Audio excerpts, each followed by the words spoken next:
ഇന്ന് തന്നെ സബ്സ്ക്രൈബ് ചെയ്യൂ, നിങ്ങളുടെ പ്രിയപ്പെട്ട ഷോസ് കാണൂ. നമുക്കിനിയും അതിനെക്കുറിച്ചൊന്ന് സംസാരിക്കണ്ട മാഡം. വേണ്ട.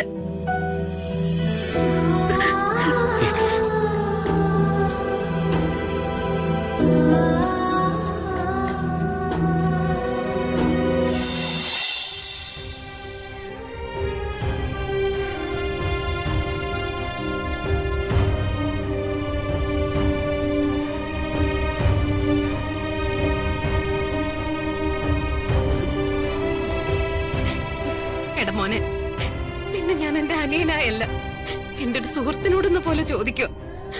നിങ്ങൾ ഒരുമിച്ച് ഒരു മുറിയില് എത്ര ദിവസം താമസിച്ചവരാ. പുറം ലോകം മുഴുവൻ ഈ കുട്ടി നിന്റെ ഭാര്യയാണെന്നല്ലേ വിശ്വസിക്കുന്ന. വർമ്മ സാറിന് ഒരു എതിർപ്പും ഇല്ലടാ നീ ഋതിക മോളെ വിവാഹം ചെയ്യുന്നതില്. ചേച്ചി ഒന്ന് പുറത്തേക്ക് പോയേ. മോനെ ചേച്ചി പ്ലീസ് ഒന്ന് പുറത്തേക്ക് പോയേ. ഋതിക മാഡം, ഒരു മിനിറ്റ്. രാജു,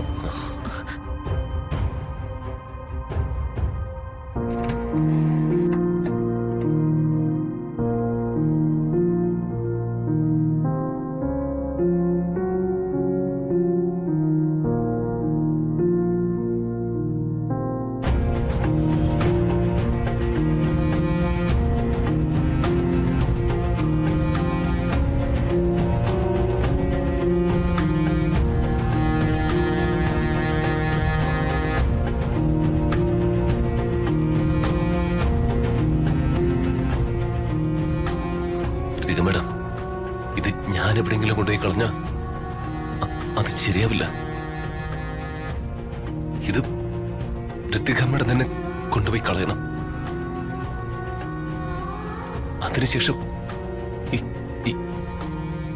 എന്നെയും ഋതിക മാഡം മനസ്സിൽ നിന്ന് പറിച്ചു മാറ്റണം. അനാവശ്യമായ ചെറിയ ചെറിയ ആഗ്രഹങ്ങളാ നമ്മളെയൊക്കെ വലിയ പ്രശ്നത്തിലാക്കുന്ന.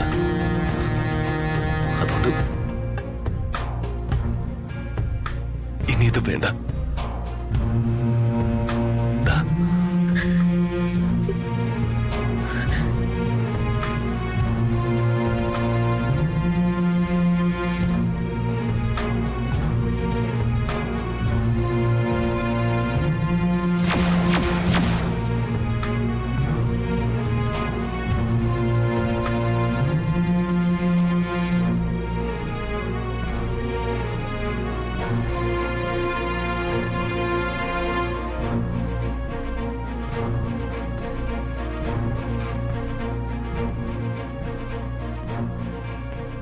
രാധമ്മേ, ഞാൻ ഇറങ്ങുക. വേണുങ്ങളെ, ഞാൻ പോവാ. എവിടെയാണെങ്കിലും മാഡം സന്തോഷായിരിക്കണം. ചേച്ചി, ഞാൻ പോവാ.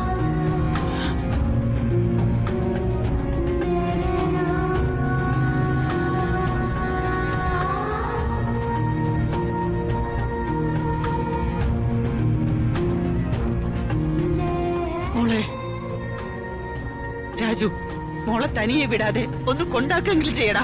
അമ്മേ, ഞാൻ രാജു, ഈ കുട്ടിയെ തനിച്ചു വിടരുത്.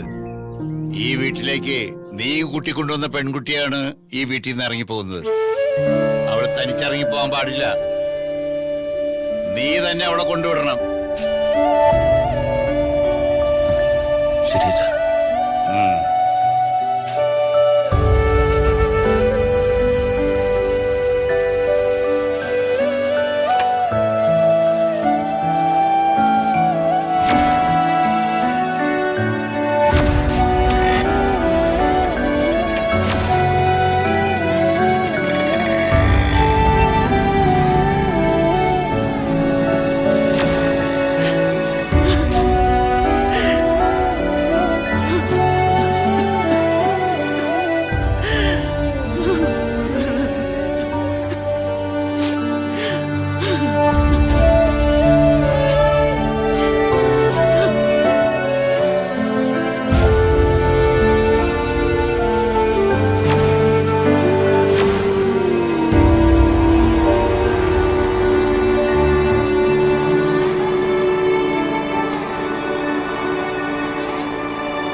രാജു ബൈക്കൊന്ന് നിർത്താവോ?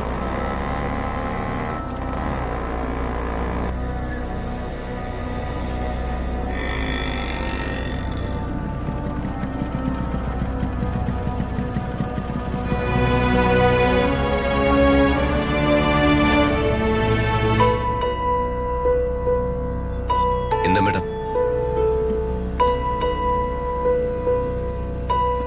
രാജുവിന് എന്തെങ്കിലും എന്നോട് പറയാനുണ്ടോ? എനിക്കോ? ഇല്ല മേഡം. രാജു, നമ്മുടെ ഇടയിലുണ്ടായിരുന്നതൊക്കെ അവസാനിച്ചു. നമ്മളിനി രണ്ട് വഴിക്ക് പിരിയ. അതെ മേഡം,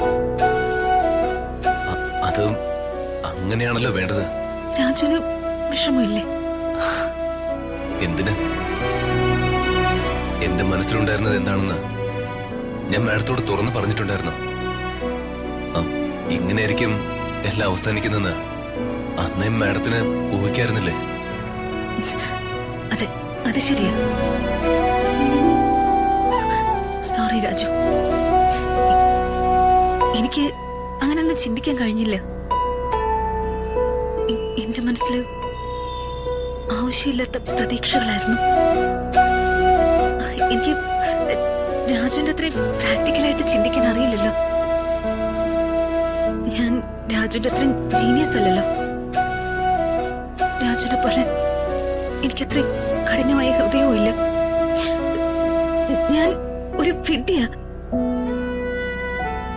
ഒരിക്കലും നടക്കാൻ പാടില്ലാത്ത ആഗ്രഹങ്ങൾ മനസ്സിൽ വളർത്തി അതൊക്കെ സത്യമാവുന്നത് സ്വപ്നം കണ്ട് വെറുതെ ഞാനും വിഷമിക്കുന്നു, മറ്റുള്ളവരെ വിഷമിപ്പിക്കുകയും ചെയ്യുന്നു. നമുക്കിനിയും അതിനെക്കുറിച്ചൊന്ന് സംസാരിക്കണ്ട മേഡം.